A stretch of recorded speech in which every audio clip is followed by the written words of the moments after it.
Salam. Bugün test izah videomuzun 9-cu hissəsidir. Test izahının mövzusu Azərbaycan musiqi tarixi və onun inkişafına aid olacaqdır. Yəni sırf Azərbaycan tarixinə aid, Azərbaycanda musiqinin inkişafına aid testlərdir bunlar. Dünya tarixinə, yəni ümumi bir musiqi tarixinə aid test izahı da kanalımda mövcuddur. Daxil olub yararlana bilərsiniz. Birinci tapşırıqdan başlayaq. Leyli və Məcnun operasının müəllifi kimdir? Bunu hər kəs bilməlidir, yəni bilər məncə. Cavab B variantıdır. Üzeyir Hacıbəyli Leyli və Məcnun operasının müəllifidir. Azərbaycanda ilk milli operadır Leyli və Məcnun operası. İkinci tapşırıqda nə soruşur? Üzeyir Hacıbəylinin hansı əsəri ilk şərq operası sayılır?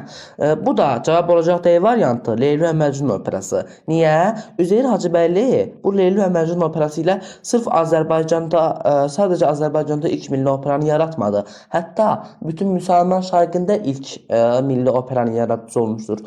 Üstəlik bu Leyli və Məcnun operası ilə bütün musiqi tarixində yeni bir opera növü yaranmışdı, muğam operası. Cavab burada D variantıdır. Üçüncü tapşırıq. Qara Qarayev hansı bəstəkarın tələbəsi olmuşdur? Xarici bir bəstəkarın tələbəsi olmuşdur. Dmitri Shostakovich'in tələbəsi olmuşdur. Bəzən bunu qarışdırırlar. Amma Dmitri Shostakovich doğru cavabdır. Dördüncü tapşırıqda nə soruşur? Rast və Şur simfonik muğamlarının müəllifi kimdir? Rast və Şur simfonik muğamlarındakı məktəbdə də öyrədilir bu, məktəb dərslərində də, yəni kitablarda da. Cavab Fikrət Əmirovdur, B variantı. Fikrət Əmirov bu iki simfonik muğamına, simfonik muğam. B. Fikrət Əmirov. Beşinci tapşırıq. Üzeyir Hacıbəyli Azərbaycan musiqi tarixində hansı günün əsasını qoyub? Milli musiqi gününü təbii ki, hər il 18 sentyabrda Milli musiqi günü qeyd edilir. Üzeyir Hacıbəylinin adı ilə bağlıdır. Cavab C variantıdır. Altıncı tapşırıq. 7 Gözəl baletinin bəstəkarı kimdir? 7 Gözəl baletini soruşur. Cavab Qara Qarayevdir. Qara Qarayev 7 Gözəl baletinin müəllifi olub, bəstəkarı olmuşdur.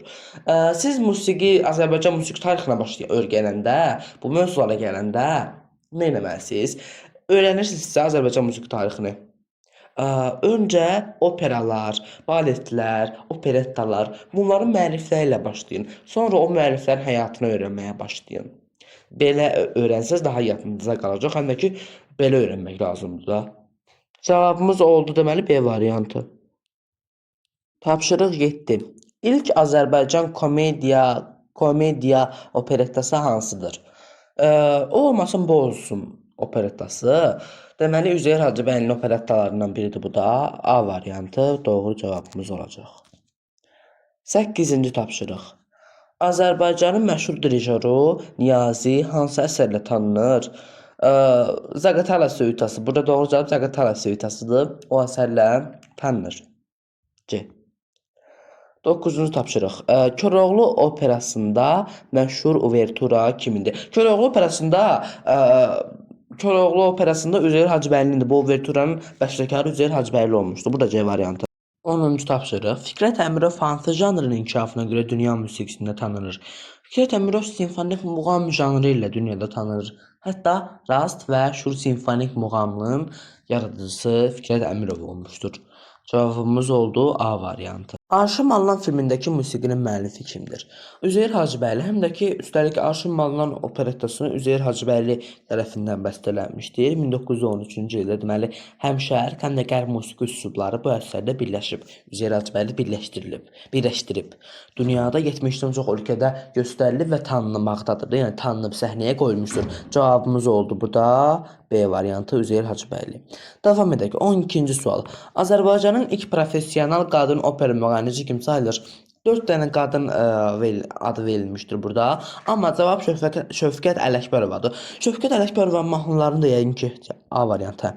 Yəqin ki, eşitmişsiniz də, oxuduğu mahnılar Şövkət Ələkbərova bəstələnmir. Ola bilər bəstələdiyi mahnılar olsun, yəni ola bilər də.